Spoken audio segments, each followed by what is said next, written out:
Hey, look, somebody asked me a question. I better answer it.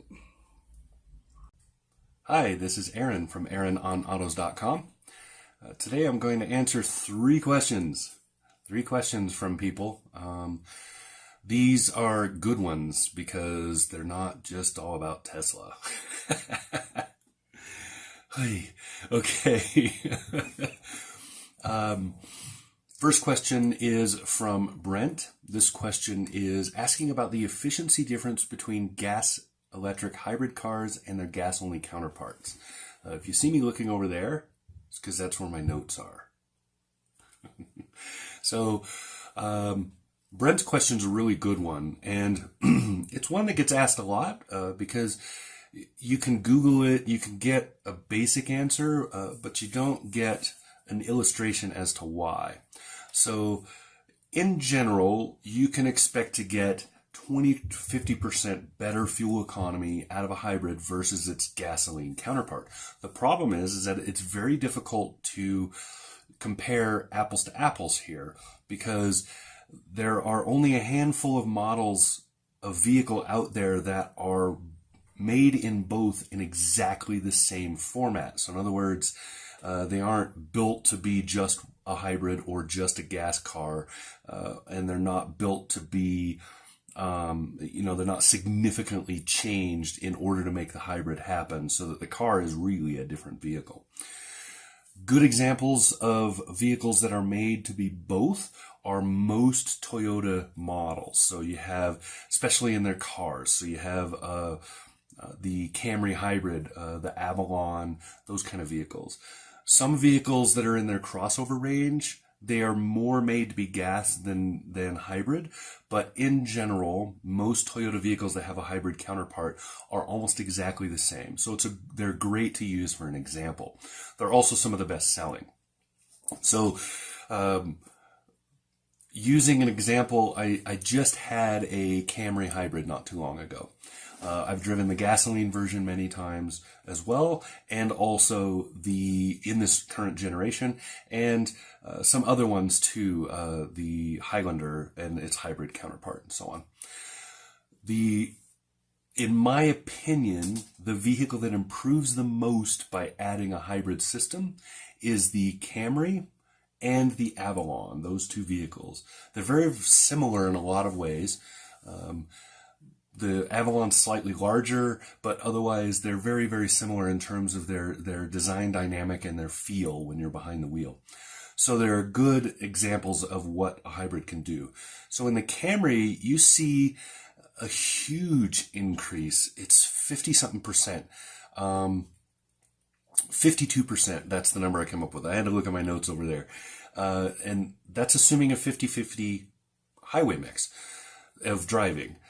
Most people are probably more heavy in a car like this, they're probably more heavy on the city mileage than the highway mileage. So in that case, your efficiency would actually be higher. And that's because the Camry hybrid is 75% more efficient in the city than its straight up 4-cylinder gas counterpart. So comparing the two, they are very, so just EPA numbers with MPGs, it's 29 mpg in the city and 41 mpg on the highway for the 4-cylinder gasoline-powered Camry. Going to the hybrid, which is the same engine but with an Atkinson cycle, and the hybrid components added, which actually adds weight to the car. Despite that, it jumps from that 29 mpg in the city to 51, and it jumps from that 41 mpg on the highway to 53. So those are big numbers. You see a similar change when you look at the Avalon hybrid.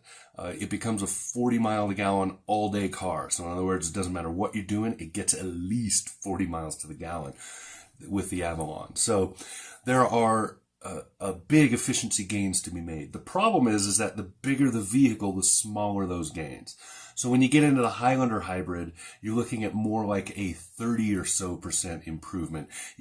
So the bigger the vehicle, the smaller the gains with the hybrid system. And that's simply physics. It's weight. It takes more power to move more weight. So the bigger the vehicle, the more power that's required to move it. But if you're not getting at least 20-25% improvement when you buy, when you're considering buying a hybrid car, don't bother. You're wasting time. You're wasting money because you will probably not get the premium you paid for the hybrid system back in terms of return on fuel economy numbers. So not worth the trouble. But most hybrid vehicles in the smaller segment, most hybrid vehicles get really close or better than 50% efficiency improvements. So that's my answer. There you go, Brent. Really good question. There are several models, not just from Toyota, that fit within this. There's Hyundai models, there's Ford, there's just about everybody has some sort of hybrid. So it's worth going out and looking, and just look at those MPG numbers, just the EPA's numbers. You don't have to go out and drive them and test them yourself. Just look at those EPA numbers and calculate the difference. And the EPA publishes fuel savings on those sheets. So I'll show you one here, and you can see down on the bottom there is an estimated fuel savings number. Now, I wouldn't go by that number because they're calculating it in a different way. But if you use those MPG numbers, you calculate the average gas and you compare between the gas and the hybrid version, you'll find out whether or not you'll get that return, if you get that return on your investment to get the hybrid. There is a hybrid premium. It costs more because there's more components, they're more complicated, but it is almost always, I'll just say it that way, it's almost always worth it to pay that upgrade, to make that extra couple of payments or add that $20 to your monthly or whatever it takes. It's almost always worth it. So there you go. That's what I've got. This is Aaron from AaronOnAutos.com. Talk to you again soon. I left out the part where I tell you about how to ask me a question.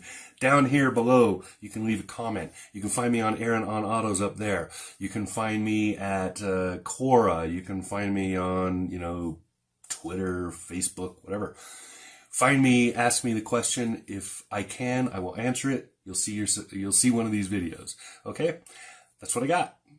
Talk to you again soon.